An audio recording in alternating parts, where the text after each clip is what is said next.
शकुंतला ओडिसाच्या एका गावामध्ये राहायची. शकुंतलाचा नवरा एक मछवारा होता. शकुंतला जेव्हा प्रेग्नेंट होती तर तिचा नवरा एक दिवस मछली पकडण्यासाठी गेला आणि मग घरी परत कधी नाही आला.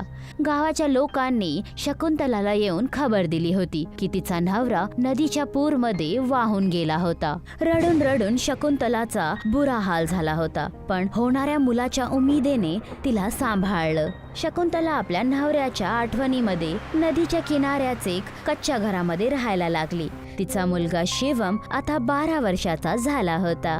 आई, आपण गावापासून एकदम दूर इकडे नदीच्या किनाऱ्यावरती का राहतो? बाळा, तुझ्या बाबाच्या मृत्यूच्या नंतर मी खूप एकटी राहिली होते. मी घर वगैरे विकून त्यांच्या आठवणीमध्ये इथं राहायचा निर्णय घेतला. पण आई, मी गावामध्ये मधोमध सगळ्यांच्या सोबत राहू इच्छितो, कारण रात्री पण आपल्या मित्रांना भेटायला जाऊ शकतो. बाळा, जेव्हा तू मोठा होशील तेव्हा गावाच्या मधोमधीच एक नवीन घर घे. आई, तू गावामध्ये असं चांगलं घर का नाही खरेदी करत आहेस? बाळा, मी तर घरी घरी जाऊन काम करणारी एक गरीब नोकरानी आहे. माझ्याकडे घर विकत घेण्याचे पैसे नाही आहेत. आई, काय मी काही काम चालू करून टाकू? जर तू आणि मी दोघं लोक मिळून कमवायला लागू तर पैसे जमा करून टाकू. हो बाळा, तू आपल्यासाठी काम शोधू शकतस, पण आपलं शिक्षण नको सोडूस. तुला अभ्यास आणि काम एक सोबत करावं लागेल. छोट्या शिवमला जेवढी समज होती त्याच हिसाबाने त्याने काम केलं. तो एका केतलीमध्ये चाय भरायचा आणि शेतांमध्ये जाऊन शेतकऱ्यांना चहा पाजवायचा. हे घ्या बिरजू काका चहा, फक्त 10 रुपयाची आहे. दे शिवम बेटा, तसा पण मी खूप थकलो होतो. बरं झालं तू चहा घेऊन आलास. ए हरिया, बंटू, प्रेमपाल, सोमपाल, तुम्ही पण या आणि चहा घेऊन टाका. जेव्हा चाय संपायची तर शिवम घरी परत येऊन केतलीमध्ये चहा भरायचा आणि गावामध्ये परत यायचा. हे बघ आई, आज मी 200 रुपये कमवलेत. शाबास बाळा, आज तू दिवसभर खूप मेहनत केला आहेस. मी रामलाल हलवाईकडून तुझ्यासाठी 2 गुलाबजामुन घेऊन आले आहे. शिवमने खूप आनंदात ते गुलाबजामुन खाल्ले आणि गाढ झोपेत झोपला. गावामध्ये सगळ्यात मोठं शेत हिरा सिंगचं होतं. हिरा गावचा सगळ्यात जास्त श्रीमंत माणूस होता.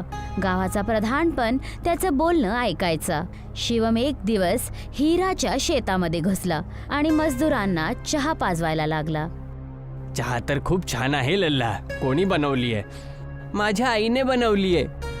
त्याच वेळेस हिरा तिथे पोचला.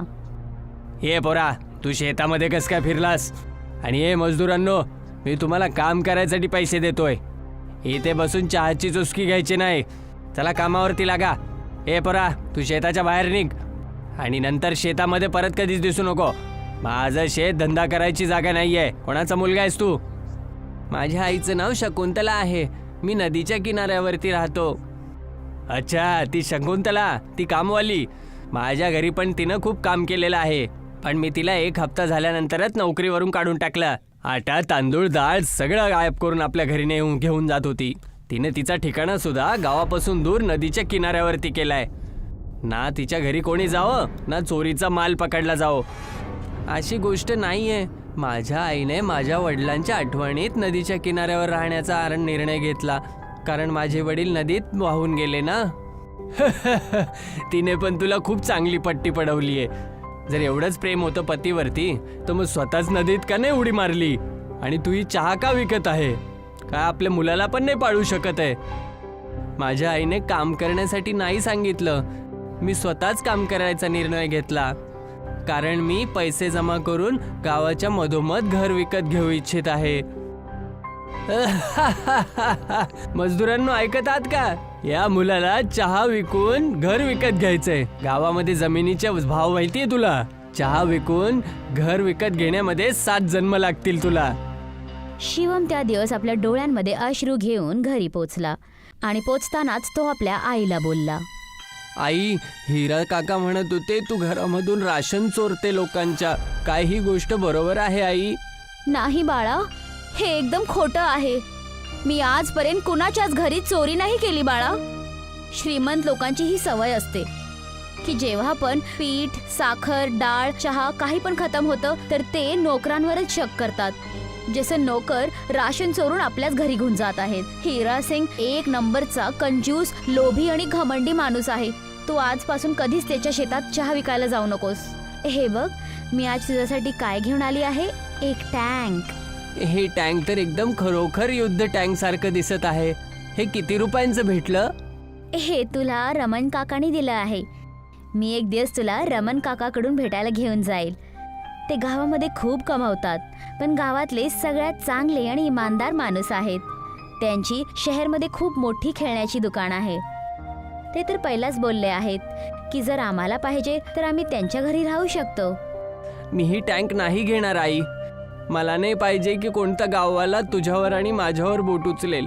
मी माझ्या मेहनतीने कमावून सगळ्या गोष्टी विकत घेईल.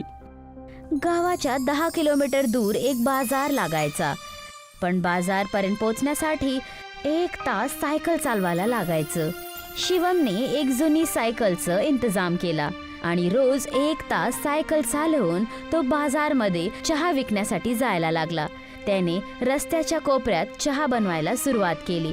शिवमची चांगली कमाई व्हायला लागली, पण रोज 20 किलोमीटर सायकल चालवल्यामुळे शिवम खूप जास्त दमून जायचा.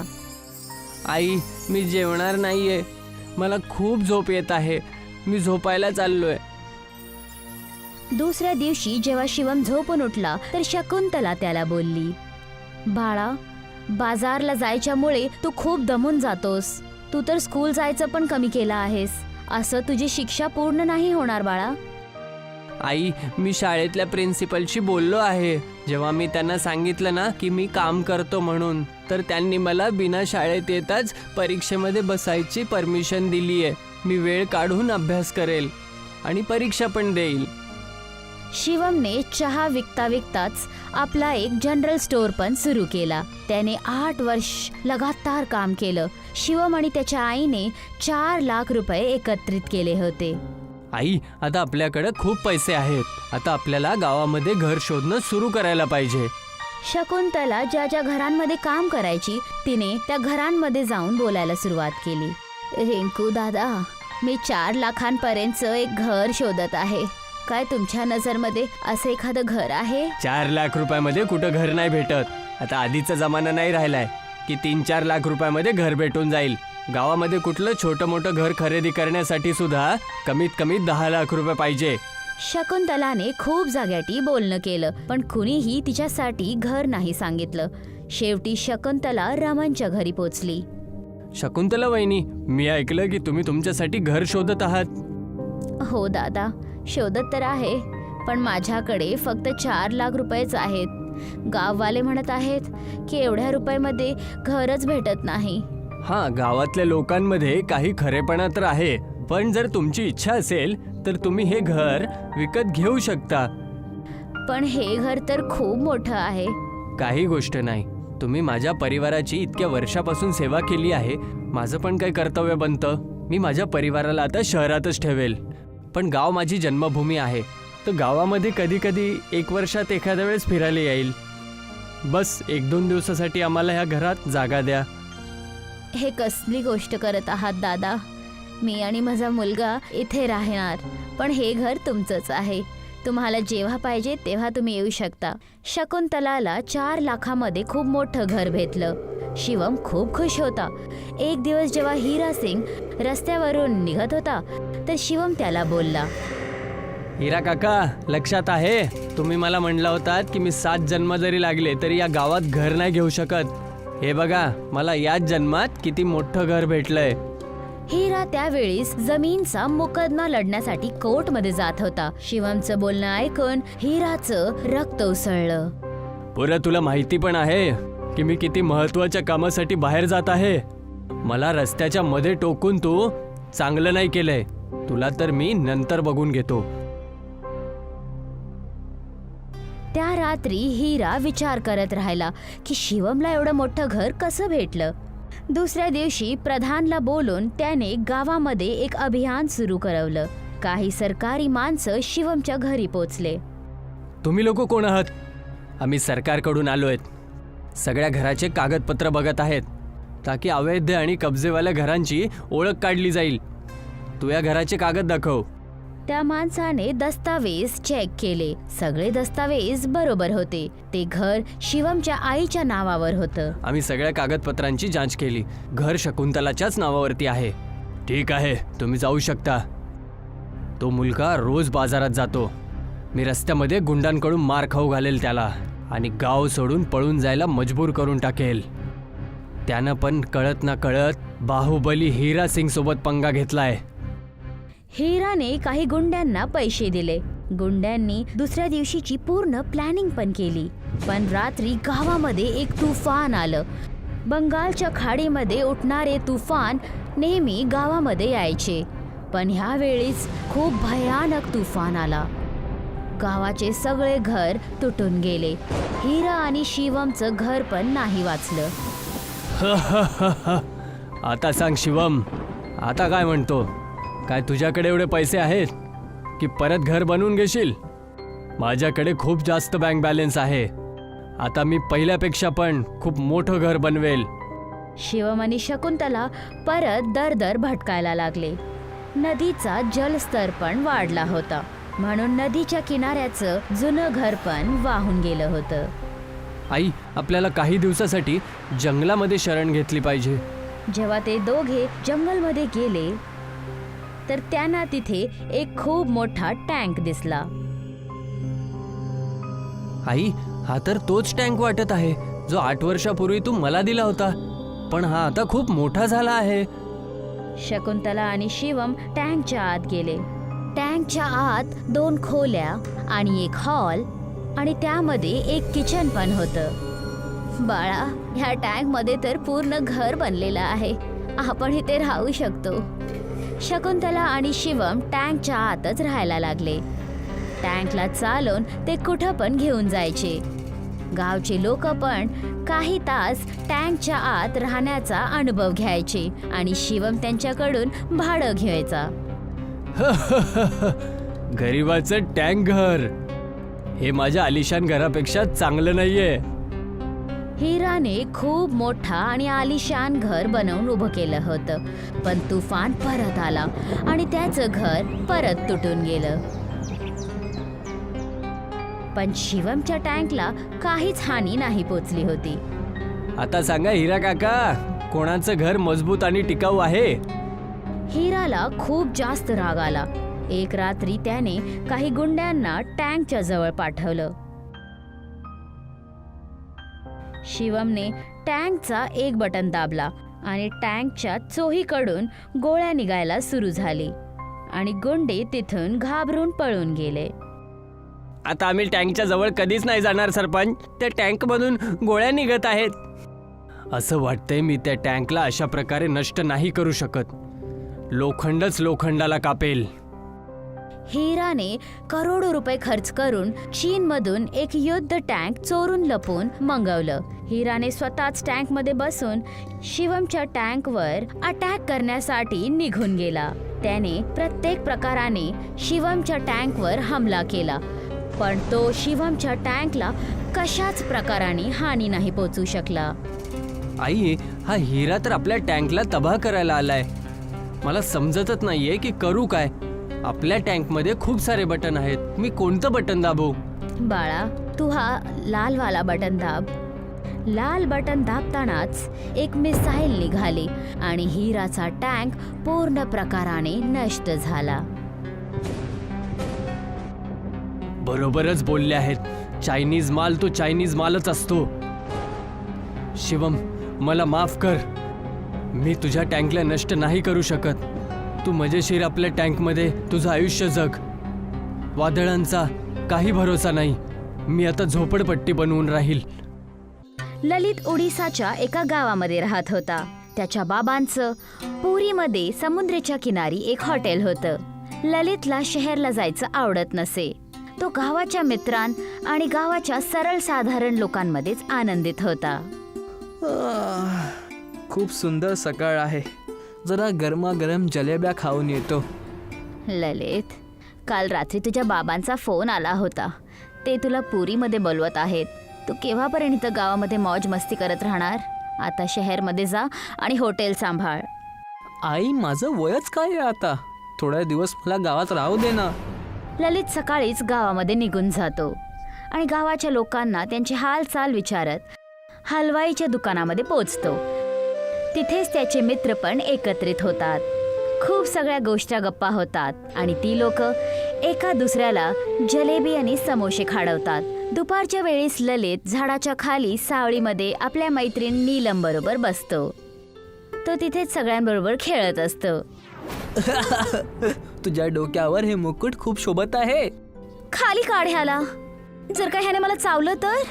एक संध्याकाळी जेव्हा ललित घरी पोचला तेव्हा त्याने बघितलं की त्याचे बाबा हातरुणात आजारी पडलेले आहेत. तुम्ही कधी आलेत बाबा? बाळा, तुझ्या बाबांची तब्येत खूप खराब आहे. एवढी तब्येत खराब असतानाही ते इथे गावाकडे परत आल्यात, कारण त्यांना इथे गावात काही दिवस राहायचं आहे. आता तुला शहर जाऊन हॉटेलचं कारोबार सांभाळावं लागेल. ललितकडे आता शहर जाण्याच्या अतिरिक्त दुसरा काहीच पर्याय नव्हता.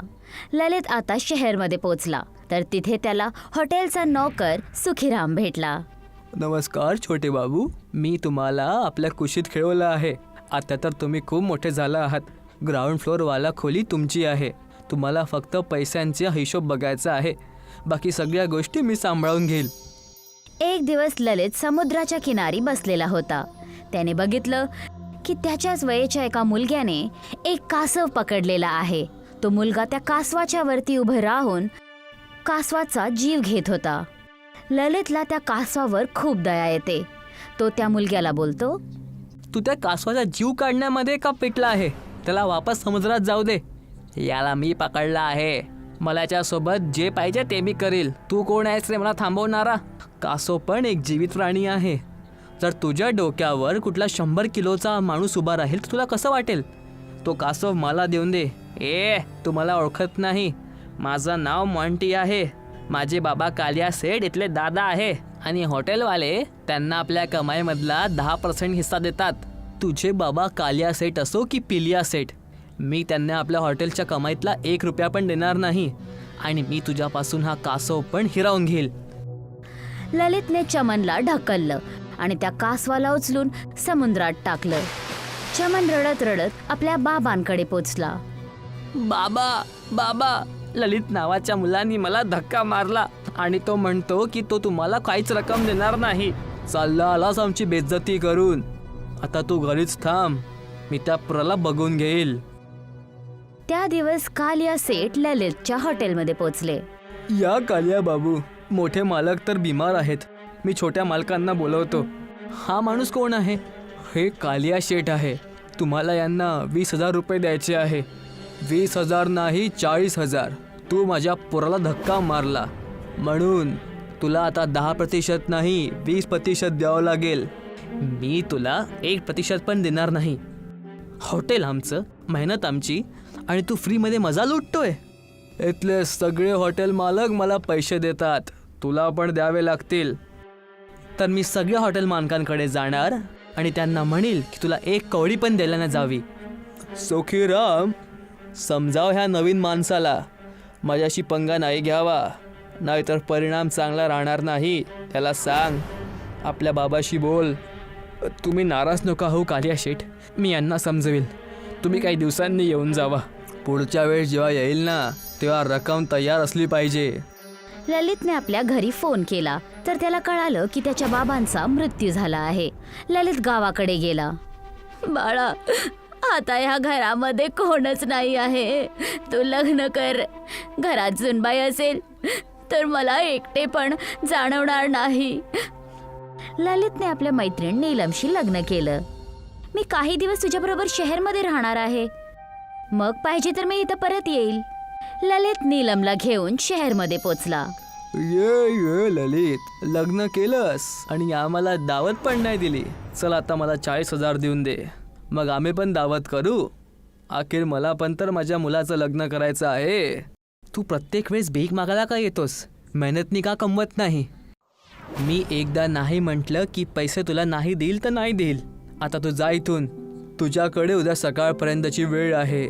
जर उद्या सकाळपर्यंत रुपये माझ्यापर्यंत नाही पोचले तर तुझ्या हॉटेलवर बुलडोझर चालेल. ललित आणि नीलम पोलीस स्टेशनकडे गेले, पण पोलीस स्टेशनमध्ये कोणी पण त्यांचं एक नाही ऐकलं, कारण ठाण्याचा इन्चार्ज कालियाकडून रिश्वत घेत होता. आपल्याला डीएमच्या ऑफिसमध्ये जायला पाहिजेत, तेव्हाच काहीतरी होईल. ललित आणि नीलम डिस्ट्रिक्ट मॅजिस्ट्रेटच्या कार्यालयामध्ये जातात आणि त्यांच्याकडून बोलायला लागतात. दुसऱ्या दिवस जेव्हा कालिया ललितच्या हॉटेलवर बुलडोझर घेऊन पोहोचतो, तर पोलीसवाल्यांनी त्याला थांबवलं. थांब कालिया, तू हे हॉटेल नाही पाडू शकत. काय झालं इन्स्पेक्टर? काय तू विसरलास की प्रत्येक महिन्यात मी तुला तुझा हिस्सा देत असतो? टीएमच्या ऑफिसमधून ह्या हॉटेलला सुरक्षा द्यायचा ऑर्डर आला आहे. आम्ही काहीच करू शकत नाही. तर तुला काही म्हणायचं आहे तर डीएमचं जाऊन बोल. कालियाने जाऊन डीएमला पण रिश्वत दिली आणि दुसऱ्या दिवस आपल्या माणसांबरोबर येऊन ललितचं हॉटेल पाडून दिलं. पाऊस व्हायला लागला. त्यांनी समुद्राच्या किनारीच एक टेंट बनवलं आणि निराश होऊन बसले. ललित आणि नीलम आता रडायला लागले. तेव्हा अचानक तिथे एक कासव ललितच्या पायाकडे आला. ओळखलं मला? त्या दिवशी तू माझा जीव वाचवला होता. हो, मी तुला ओळखलं प्यारे मित्रा. तू इथे का आला आहेस? तुला रडताना बघून मी तुझ्या जवळ आलो. काय तू कुठल्या संकटात आहेस? ललितने कासवाला सगळं काही सांगितलं. मी कुठला साधारण कासव नाही आहे. माझा आकार किती पण मोठा होऊ शकतो. तू एक काम कर, मी मोठा होऊन जातो आणि तू माझ्यावर हॉटेल बनव. कासव कमीत कमी 100 चौरस फूटचा झाला होता आणि ललितने आपला उरलेला सगळा पैसा लावून त्याच्यावर एक हॉटेल उभं केला. तो कासव जेव्हा पण समुद्रात पोहायला जायचा, तर ते हॉटेल पण त्याच्या बरोबर पोहायचं. कासवाच्या पाठीवर हॉटेल हा लोकांच्या आकर्षणाचा केंद्रबिंदू बनला होता आणि त्याने खूप महागड्या किमतीत हॉटेलच्या खोल्या भाड्याने देण्यास सुरुवात केली. कालियाने जेव्हा ललितचा हा हॉटेल बघितला, तर त्याचे डोळे उघडेचे उघडेच राहिले. ललित, तू नवीन हॉटेल बनवलं आहे. तुला आपल्या कमाईचा 10% मला द्यावं लागेल. माझं हॉटेल जमिनीवर आहेच नाही जे मी तुला वसुली देईल. जर तुला माझ्या हॉटेलला पाडायचं आहे तर पाडून बघ. कालिया बुलडोझर घेऊन त्या कासवाच्या जवळ गेला, पण तो कासव हॉटेलला घेऊन समुद्राच्या आत गेला. तो बुलडोझर समुद्रामध्ये अडकला आणि बाहेरच येऊ नाही शकला. हॉटेल पण पडला नाही आणि बुलडोझरचं नुकसान झालं ते पण जास्त. आता मला काही दुसरा इंतजाम करावा लागेल. कालिया खूप सगळ्या माणसांना बोलवतो आणि म्हणतो, तुम्ही त्या कासववाल्या हॉटेलाजवळ जावा आणि धक्का देऊन हॉटेलला कासवाच्या पाठीवरून पाडून द्याल. काही माणसं नावेत बसून त्या कासवाकडे पोचले आणि त्यांनी हॉटेलला ढकलायची सुरुवात केली, पण हॉटेल अजिबात हललं नाही. शेवटी सगळे माणसं थकून हारून परत घरी आले. साहेब, आम्ही हॉटेल पाडायचा खूप प्रयत्न केला, पण हॉटेल कासवाच्या पाठीवर खूप पक्कापणे चिपकलं आहे. त्याला पाडलं जाऊ शकत नाही.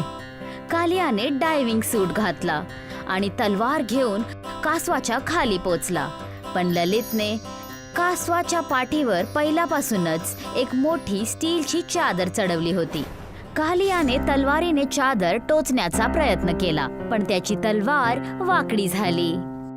ललितनी पहिलेच इंतजाम करून ठेवला आहे, ज्याने कोणीच कासवाचं पोट चिरू शकणार नाही.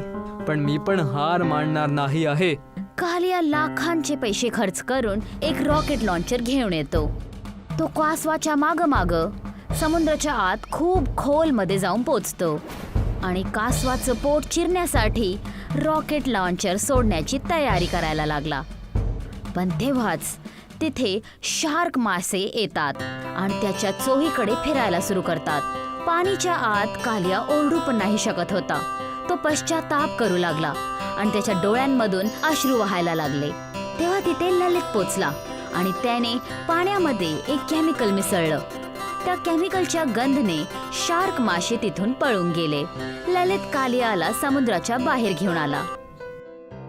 मला माफ कर बाळा. जर तू नसता आला तर मी जिवंत नसतो वाचलो. मी तुला तुझी जमीन परत करून देईल आणि त्यावर एक नवीन हॉटेल पण बनवून देईल.